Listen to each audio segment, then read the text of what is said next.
7 में हमने अपनी बहनों की इज्जतें लुटाई थी ना, वो ज़ाया ना जाए। आज उनकी रूहें तड़प रही होंगी, कब्रों में तड़प रही होगी वो बहनें।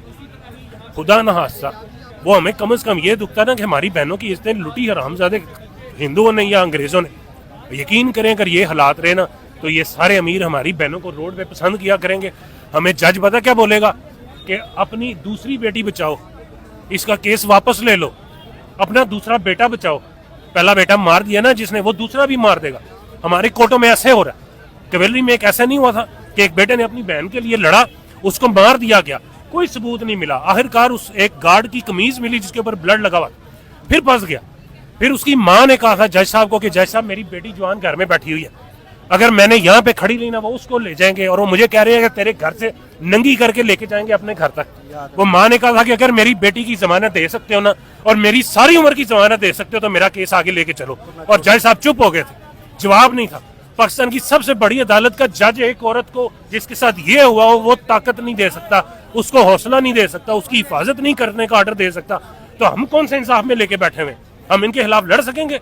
ये हमजा शहबाज दूसरे तीसरे, हमें नहीं याद कि इस मुल्क में कैसे मुकाबले होते हैं। मैं छोटा सा था, सुनते थे आबिद बॉक्सर और फलां फलां मुकाबला किया, बंदा गायब। आज वो नहीं है इस बंदे की वजह से। इसलिए थोड़ी कि हमारे पास टेक्नोलॉजी आ गई है, इसलिए थोड़ी कि हमारे पास आईफोन आ गया 2-2 लाख रुपए का, इसलिए कुछ नहीं हुआ। ये सारा कुछ वही है। सिर्फ इस बंदे ने इतनी समझ दे दी है कि जो गलत करेगा उसको बोलो, कम से कम बोलो।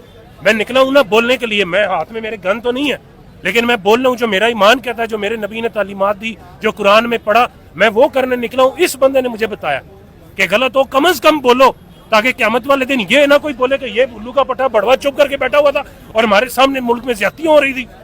मैं तो कह सकूंगा ना, मेरी ये रिकॉर्डिंग आज भी आप दोगे, आप उस दिन भी गवाही दोगे कि मैंने इस बंदे को वहां पे देखा था और ये खड़ा था। बच्चे को क्यों लेके आए? इसीलिए कि आप सबको भी ये लगे कि ये गोलियां नहीं देने आया। ये भी तो हो सकता था कि मैं बड़े आराम से आता, आराम से बैठता, जिधर रश होता मैं थोड़ा सा दूर रहता और जाता, सेल्फी लेता और लगा देता जी मैं खड़ा था। सबसे अपनी मेरी जिंदगी की सबसे कीमती चीज ये मेरा बेटा है, इसको मैंने आगे बिठाया हुआ इसी रास्ते के ऊपर, जिधर से खुदा ना कोई आएगा तो यहाँ से चल के जाएगा। इससे बड़ी हमें क्या है?